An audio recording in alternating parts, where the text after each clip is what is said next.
I'm honored to be here and to be introduced by Jan. So we lived on the same street, and so she was the neighbor girl down the street back in the day. Yeah, back in the day when we were very, very young and just starting out in college. And I'm honored to be here primarily because I don't feel worthy, because leadership for me is more of a journey. And so we're going to talk about a discovery of leadership. If somebody were to tell you that they have arrived and they're at level 5 leadership according to Mr. Collins, they're not telling the truth. If I wanted to get a snapshot about your leadership, I would ask you 3 questions. But in fact, there are really 2 questions. Number 1, I would ask you, who are you? What have you done, and who are you impacting? The who are you, unfortunately, we tend to answer that with what we have done. And so we have a tendency to talk about the things that we've accomplished as if those truly reflect who we are. But I actually believe that it is more about who are you impacting. And so leadership is all about making an impact. It's all about making a change. And so while I'm a leader at the Fort Wayne Rescue Mission, my position as president and CEO doesn't really define who I am. I'm a Christ follower. I'm an individual that have taken on a wife for now 35 years. I'm a father. I'm a grandpa, and another one's on the way. And so I'm the kind of person who loves soccer, but I'm not able to play it as well as I used to. And so who I am is really a sum total of all the experiences in my life. I'm a broken person. And so I tell people that I'm a beggar telling another beggar where to find bread. And so today we're going to learn together. And so this is all about a discovery. Now it would make sense for me to use the clicker, right? And so the clicker is just right here. And so it's a journey toward leadership. It's from capacity to competence. I went through my library last night, and as I was looking through my leadership books, and I'm talking books from Harvard Business Review, and I'm talking incredible book by Goldsmith and Patrick Lencioni, and go on and on and on, and I couldn't find anything on capacity. There isn't a lot of book that talks about capacity. And so I believe if you're going to go on a journey toward leadership, it's really focusing on building capacity. So March 17, 2008, I was invited by the Board of Trustees to become the CEO for the Fort Wayne Rescue Mission. They had done a national search, and I was actually a member of the board. I had no desire to be the leader of the rescue mission. But as they had done this particular search, it would appear as if nobody wanted to take the position. And so I'm sitting there, and an organizational psychologist, Dr. John Lovell, he was sitting in a room, and he said, I believe the leader for the rescue mission is in this room. So I turned to a fellow who is an executive at Lincoln Financial, and I said, George, I believe they're talking about you.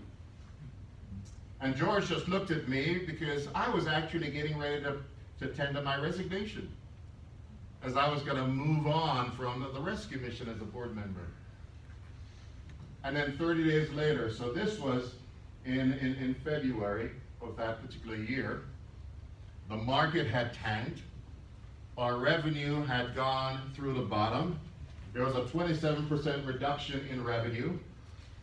We had multiple division and unhealthiness, and we were on probation, by the United Way in terms of being one of those supported organizations because of the lack of leadership. And just a lot of things was happening. But on that particular day in February at the board meeting, I sensed that there was a calling. So while you're going to hear me talk about capacity, and what it means to really grow your capacity to be a leader, it actually starts with a sense of call. And so leadership is all about a calling that then stirs a capacity within you that could lead to competence and then confidence. And so on that particular day in February, I told the board, and what any conservative evangelical Christian would say, I'll pray about it, which was another way of stalling. And so I went home and I shared it with my wife, and my wife really felt in her spirit. My wife's name is Grace. She's amazing. Songs have been written about her. That one still works. And so together, we embraced the sense of call, and we're at the Fort Wayne Rescue Mission. The only thing I brought to the rescue mission after many, many years, and most of you don't know, I used to manage a large real estate firm here in Fort Wayne, Century 21 Bradley. And so that was where I got some of the business background and so forth. I have a business degree and also seminary trained. But I was not up to the task of leadership.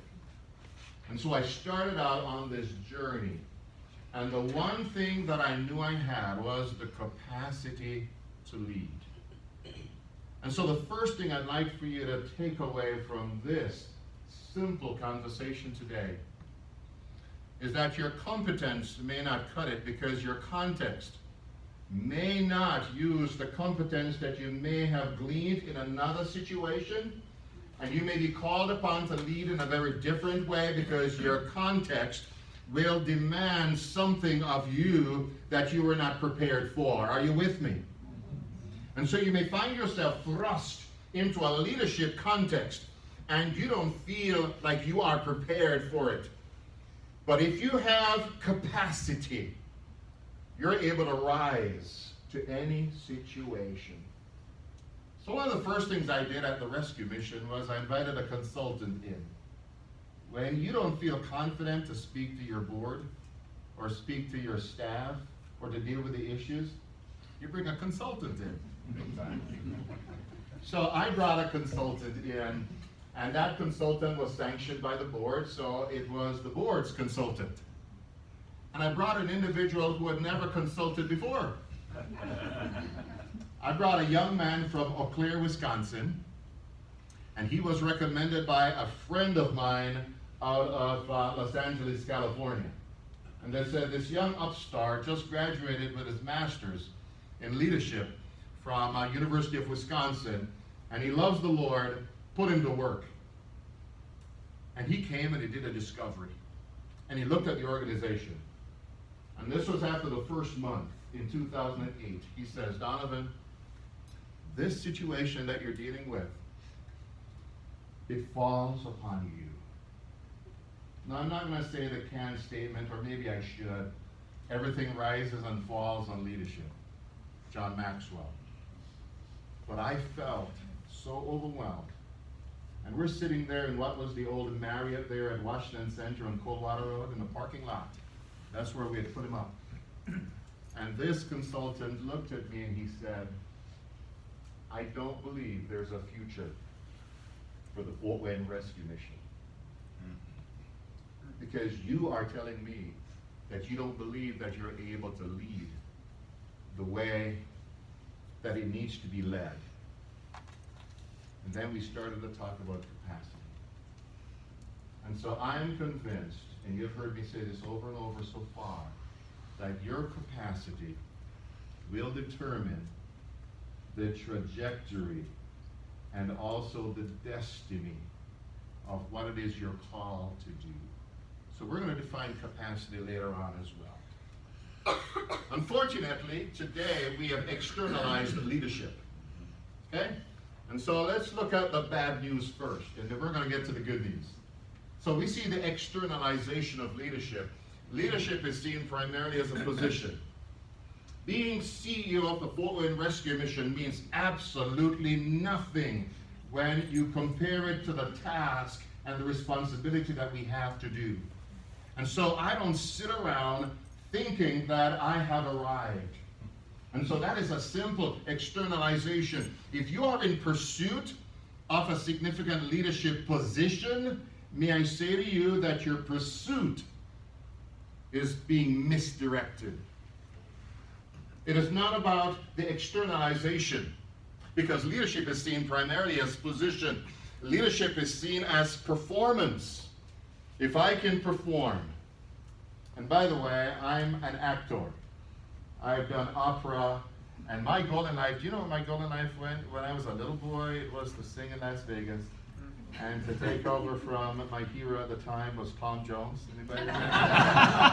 Oh, yeah. Do you remember the rivalry back in the day between Tom Jones and Engelbert Humperdinck? Please release me, Larry. Oh, my goodness. What's new, pussycat? Whoa, whoa, whoa. Yeah, and I prepared to do that. And what I'm learning is that too many of us in leadership, we externalize it and we believe it's all about performance. And so it's all about the charismatic leader. I'm here to tell you that Jim Collins is correct. It is not about performance. Leadership, unfortunately, is confused with power.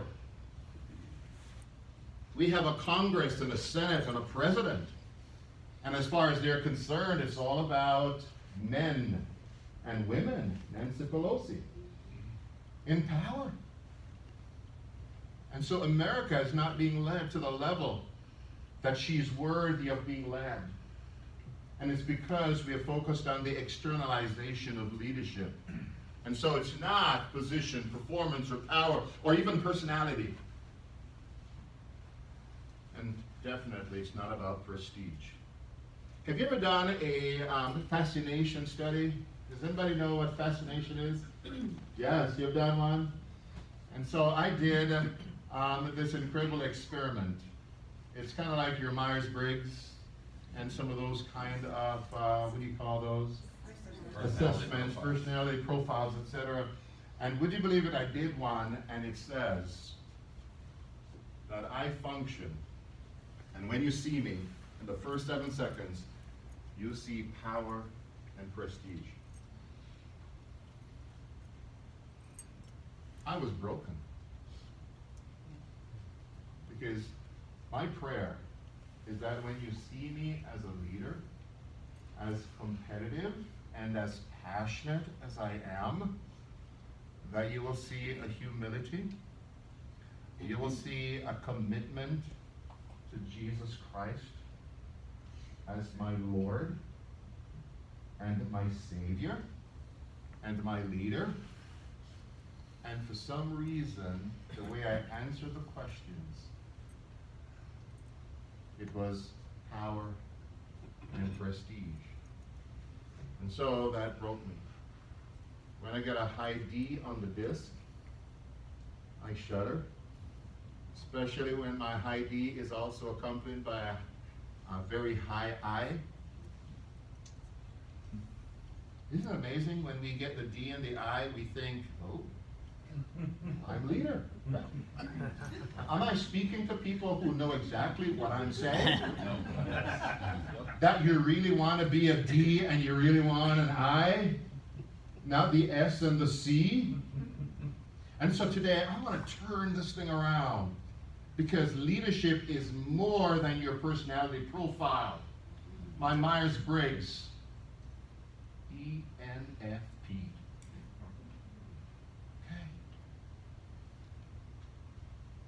And that seemed to be the one that everybody wants, right?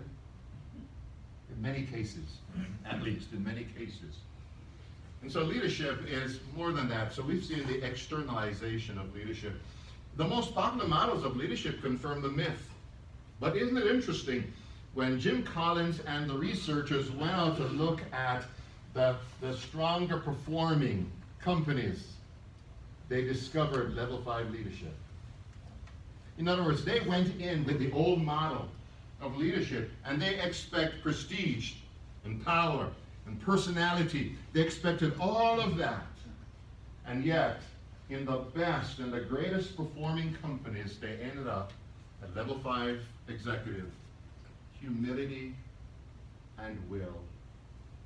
So I wanted on this very first Friday of the year to challenge you to say that you can read the best of Harvard Business Review. I'm subscribed to it on Kindle. I get it whether I read it or not. You can read the best of Goldsmith. You could even start with Why, Simon Sinek. That is wrong. Start with who. Isn't that crazy? I'm telling you to start with who. Because until you know who you are, your why means absolutely nothing. That's right. Because who is what you bring to leadership. So I want to turn this thing around. Look at level 1. Highly capable individual, productive worker. That's not bad. Level 2, contributing team member, somebody who works effectively with others. Level 3, competent manager, organized and objectives. Effective leader, level 4, commitment and vision. And level 5, check it out.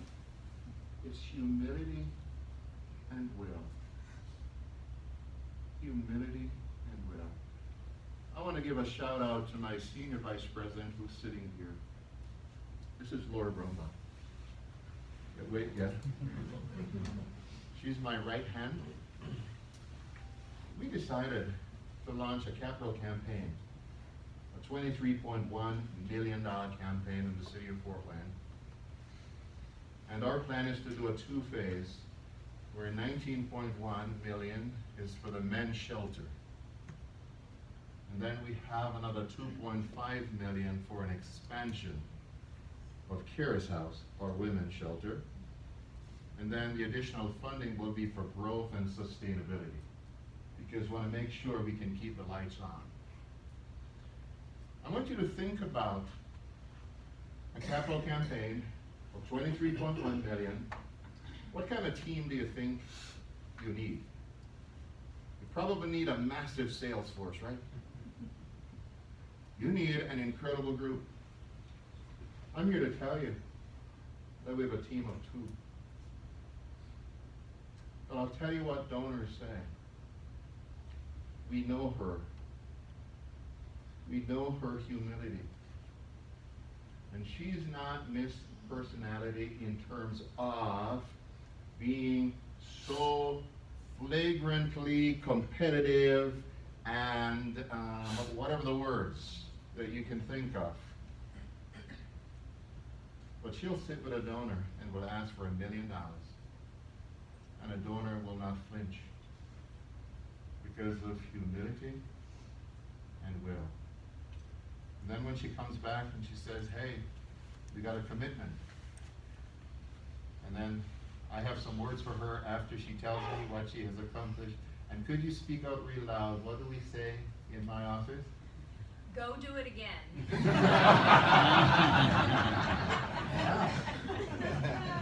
And so, what's leading the Fort Wayne Rescue Mission in fund development is not a person that has this externalization of leadership. It's all about humility and will. That's a level 5 leader right there. Okay? And so we measure leadership by the methodology. And so we buy the books, we go to the seminars, we listen to the podcast, and we want to know, how did you do it? Because leadership is all about the methodology. It's all about getting it done, right? You know, can you bring home the bacon? Can you deliver? And so we measure it based on its methodology. The image, the personality. Guys like me walk in a room, loudmouth at times. And yet there are so many other leaders that I tip my hat off if I were one, because they're the real leaders. Lori is the real leader of her capital campaign. Here's the deal. I know that. And I think she knows that too. The style. Isn't it interesting? Most people want to be servant leaders, right? And yet you don't see servanthood. But yet it's the right thing to say. Because Mr. Greenleaf has sold a lot of books, and we have bought into it, and all he did, he plagiarized from the Word of God. But because Simon Greenleaf says it, then it's right. But we're not really servant leaders, are we? And then models permission granting. So let's talk about internalization of leadership. Okay? Leadership and leadership development is an inside job. So before I came this morning, I did 2.5 hours of inside work before I even got to the playing field. Okay? Drew Tranquil will tell you that what happens on the field, whether good or bad, started way back in the practice that he does. His dad, Tony Tranquil, will tell you the same thing. Okay? So it's not about the performance, it's an inside job. So this year, and by the way, Jerry and his brothers, they've been pushing me the last 2 weeks, you know, on the inside job with accountability. You know what I'm talking about? Yes. And so I'm being pushed like I've never been pushed before. Because we're going to be finishing this together as the 55-plus-year-old group of guys. Okay? And so we are pushing each other because we are now convinced that leadership and leadership development is an inside job. Who you are internally will impact everything you do externally. It's all about what's happening in here. So it's not about the methodologies, etc. Your leadership is a reflection of the sum total of your engagements. So here's what I have to do in order to grow my capacity and to increase my capacity. I meet every single month with 15 CEOs. I'm the only nonprofit CEO in the group. And so as I'm gleaning from these individuals, one would be Scott Glaze. He's with Fort Wayne Metals. And so I sit at his feet. Mark Webb with Quick Cuts, a growing company in the city of Fort Wayne. The seats you see in Central Park, they're built right here in Fort Wayne. Some of the barges down the Mississippi River, some of those tunnels you walk in to go in the airport to an aircraft are built right here in Fort Wayne. I don't know if you know that. And so Mark Webb does that. And so I sit at these guys' feet. Brian Robinson, Jensen Cabinet. They built all the counters in LaGuardia and some of the airports around the country built right here in Fort Wayne. And so I sit with them, and every single month. So the question is, who are you engaging with? This First Friday Forum is one of the best things that have happened in the city of Fort Wayne, and I'm convinced of that just by listening to. And my senior vice president, she's the first most of the times to get her ticket for this on Eventbrite. And so it's all about your engagements and your experiences. That's my phone. Holy Spirit, you are welcome here. Is what it said. I apologize for that. I thought it was off. All right, that's my wife probably. And so, I don't know where it is, Jan. Yeah. Oh, yes, it's in there. So, okay, thank you. And so, our experiences also will prepare us and would increase our capacities. Okay? And our education, rather, whether it's formal and informal. Thank you, Jan. Yes. Yeah. Exposure and humility. So leadership begins with capacity, right? So let's define capacity. And I couldn't find it, so my team will tell you. So what do? I make it up. Okay? And so I dug deep and I said, if I were to define capacity, what would that look like? I believe capacity is that internal passion and quality that exists within the very fiber of your being. Your resume might be good. Your capacity is great.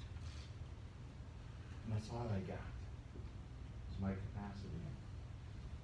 So I'm going to share something very personal with you. So I started on the rescue mission, and an individual said to me, by the way, Donovan, most of our donors are 60-plus-year-old white females.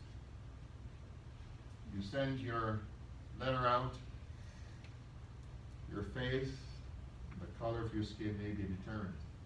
You know, somebody told me that? I know. And I was crushed. And then for me, all I had was my capacity. Am I going to allow myself to shrink back? So here's what I learned when I would also go to donors and to ask them for funding. And if I took another one of my staff with me, a white male, I did find out that my donors actually spoke to the white male. So I don't think the person was necessarily incorrect. Okay? And so when you feel as if you're at a disadvantage, the one thing that you can draw from, and the only thing that keeps you going, is your capacity. And that is why it is important for you to focus on growing and expanding your capacity, because it is that quality that exists within the very fiber of your being that says that the context may be difficult, but I'm going to find something deep within. Now for me, I have an advantage. It's the God factor. I think I do have that advantage in one sense.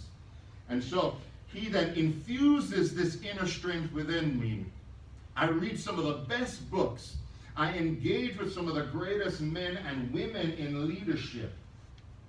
And then I'm able to address the issue at hand. And so for me, it's all about capacity. All right? Have I made that clear? Have you heard the word capacity over and over? That's all I got. Secondly, capacity. Listen to this now. I felt good when I wrote that one. It's your willingness level. Notice, it's your willingness level to yearn and to learn in a new or challenging environment. And so it's your hunger level. So I remember playing soccer for Fort Wayne Bible College. 350 students, in our little school. And so we went up against IPFW. Okay? And so IPFW had a very decent soccer team. They were in a different conference. We were in one that had so many NCCCA, National Christian.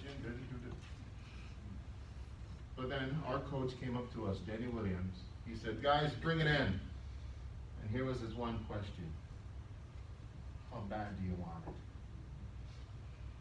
How bad do you want it? And little soccer team from Fort Wayne Bible College beat the great IPFW, beat the great Grace College, beat Huntington University, beat Bethel College, beat Marion College. That was back in the day. Yeah. And went to nationals. And so the question was, how bad do you want it? And so it's all about hunger. Your capacity is a reflection of the yearning and your willingness to yearn and to learn and to pursue it, regardless of the imposed or even the self-imposed limitations or the external limitations. We have a woman in our audience right now, works with the Better Business Bureau. I was so proud when they picked me to be the Torch Award winner. And I was sitting there and I said, first of all, I'm not worthy of it. But then I had to give honor to the many people that have helped me increase and improve my capacity. And so I'm so thankful to be a part of that long line. So capacity is your willingness level to learn, to yearn and learn in a new or challenging environment. And then thirdly, capacity. This is it. You got to have a craziness factor. I couldn't put it any other way. And there's a video that you should check out. It's called Here's to the Crazies. Yeah, check it out. You have the Einsteins, the Martin Luther King Jr., and so forth. Here's to the crazy, the Sally Sedersons. Here's to the crazies. The craziness factor to think beyond the norm and the current level of risk. So we decided to do something crazy. Lori and I, on our small team, we had a group of consultants, because we use consultants a lot. Okay? We have no problem, budgeting and working with consultants. Okay? We invest a lot in leadership development, we use consultants, etc. And we were at a place where we brought them in to do a feasibility study. You know where I'm going, right? And the consultant said, you're going to do a capital campaign. The capacity is only 10 million. And so Russ, we said, 10 million. So we decided to suspend our contract with the consultants. This is on YouTube. And we suspended the contract. We looked at our capacity, and the craziness factor came out. That's what I'm talking about. And would you believe it, within the first year, we zipped past the 10, we have moved past the 15, and we're hovering around the 17, towards that 19.1. And on Monday of this week, stay tuned, and there will be a major announcement. But the craziness factor says, you tell us that we can't do it, and we are called, remember, called comes before capacity, and we believe that we're called to this. We were so crazy, we said, let's go to the city of Fort Wayne. I'm going to pick on, city of Fort Wayne, and let's go for new market tax credit. We don't have a clue what new market tax credits were. Except we heard it was a great idea. And they want to provide funding that would help in certain areas of our community. And so we decided that we were going to go for it. And I said to the team, let's see if they would allocate 15 million. And then Sharon Fiesel said, be realistic. And so we went with 10. And we received it, which will net us 2.1 million. And then we had the crazy idea, let's go for some federal home loan grant, which isn't federal money, it's money set aside by banks so as to invest, for low-income housing. And just 2 weeks ago, we got the email that we were awarded $750,000. See, here's to the crazies. Okay? And so capacity is the craziness factor to think beyond the norm and your current level of risk. So let's talk about capacity. Capacity influences and reinforces competence. There is nothing that you can tell me that I cannot accomplish at the Fort Wayne Rescue Mission because I am called to the Fort Wayne Rescue Mission. There is nothing that you can tell me now because capacity is there. As we move from a 24,000 square foot facility to an 80,000 square foot facility, right now we are building the infrastructure so as to be able to provide the support, because we're going to be smart enough to think growth and sustainability. Because only that which is sustainable is scalable. Let me say that again. Only that which is sustainable is scalable. And so I don't know what God has in store for us, but we're going to do everything possible. So I've tasked Lori to start adding to her team. Because we need to build the infrastructure and not only focus on my personal internal capacity, but the organizational capacity. If you focus on the comprehensive capacity of your team, you will grow the capacity of your organization. And that also leads to more confidence. My confidence is not in my capacity, but it is my sense of call, and I'm trusting Almighty God. So I don't want you to misunderstand me. When I talk about capacity, it's not about me. It's about a God who has called me. So that's assumed, okay? I just want to reinforce that. But it also impacts confidence. And this leads to change. So I wrote a tongue twister. Leaders change. And change things and people. who change the world. Are you willing to change this year? Are you willing to grow your capacity and to go beyond the norm? Are you willing to step outside of your comfort zone and do what you think God is calling you to do? And so that ends my presentation, but I think I left enough time for some questions. Absolutely. Yes, please. And is there a mic?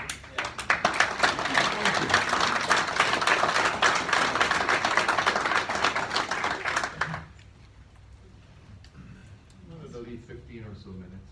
So if there's anybody, if not, I got a donut out there. All right, and then Mr. McKinney over here. Hello. Check, one check. I'll be loud. Thank you for your presentation today. It was awesome. Thank you. What would be the best piece of advice you've ever received? Answer that however you like. The best piece of advice was from Ian Rowland. He came to me. Let me back up a little bit. A lot of folks were telling me that I needed to meet Mr. Rowland for funding. But I never meet people for funding. I meet people for relationship. So I was in a church in the inner city, an inner city church, an African American predominantly church, and we were washing dishes after we had fed some kids in the neighborhood at this church. And a young woman was saying, "Have you met Mr. Rowland yet?" And I'm thinking, where did that come from? She said, I haven't met him yet. She said, "Oh, I'll introduce you to Mr. Rowland." And I said, attorneys and others have said, I need to meet him, and they're going to try to connect me to him, but it never happened, and you're going to introduce me to Mr. Rowland. She said, yeah, just meet me down at the PNC building at 2:30 next week, Friday, and I'll introduce you to Mr. Rowland. And I said, really? Okay. So I went down to the PNC building, 2:30, and the person wasn't there. I waited 45 minutes because, hey, you know, I'm just going to give it a shot here. I then received a phone call. Pastor Donovan, I have a flat tire and I'm walking from the Urban League. I'll be there to meet you. And so this African American woman walked. She met me. I have a policy where I don't transport females by myself. So she walked. And she was all sweaty, and so she hit the button. We went up to a particular floor at the PNC building, and she buzzed, and she walks in. She gives Mr. Rowland's assistant a hug, and then she says, how is Mimi doing? And they're talking. By the way, this is Pastor Donovan. He'd like to meet you. That's how I met Ian Rowland.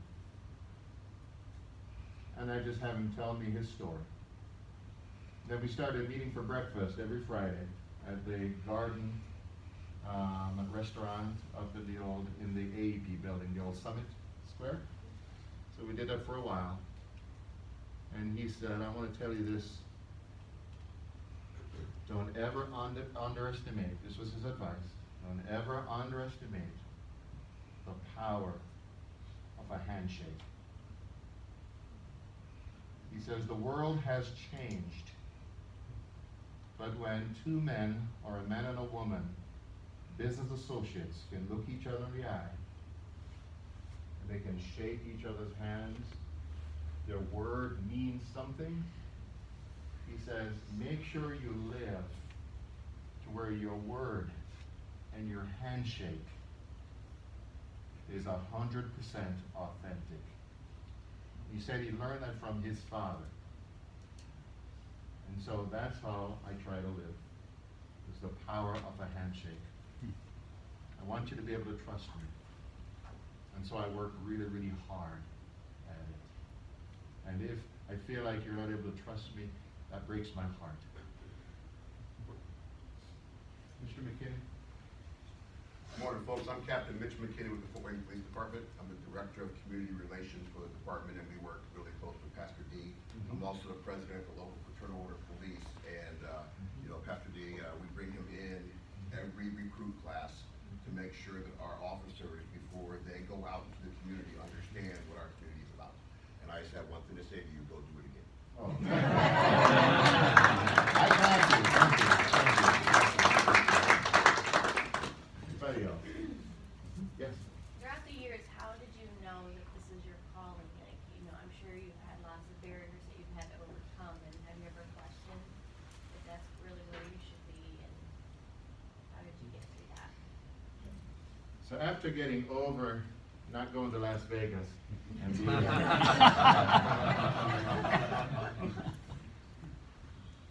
I knew 1 week after I became a Christian. Okay? Some of you know what I'm talking about. I knew within 1 week that my desire was to change the world. Okay? So then I took a Christian book distributor's catalog. And as a brand new Christian, I said, I want to learn this, I want to learn this, I want to learn this, I want to learn this, you know, systematic theology, I want to do homiletics, I want to do this, do this, do this. And then it just dawned on me, oh, I need to go to college. And I decided that I wanted to find a college that would allow me to do business and ministry. So this was well thought out because I knew that I wanted to change the world. I had no idea that it was going to be America until a missionary at Jim, he knows Dr. Zena Scary. It's amazing, 65 years ago, he knows people that impacted my life in Jamaica.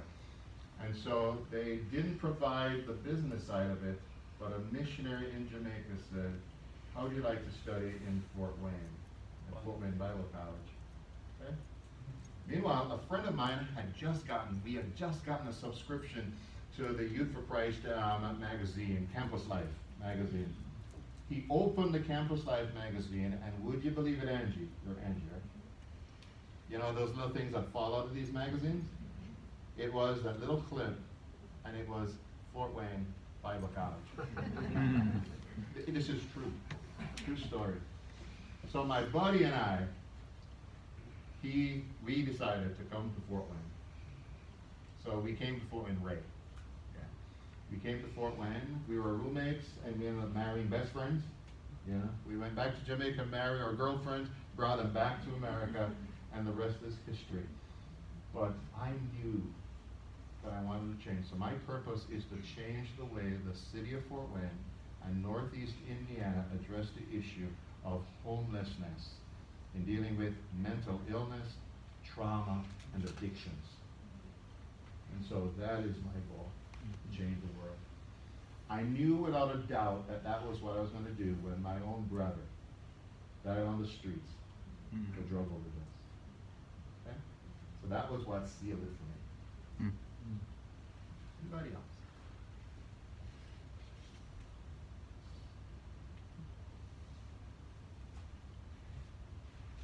Well, I want to thank you for the privilege of sharing with you, and my prayer is that God will bless First Fridays, and that you would grow in your capacity, and that you would change your world. God bless you.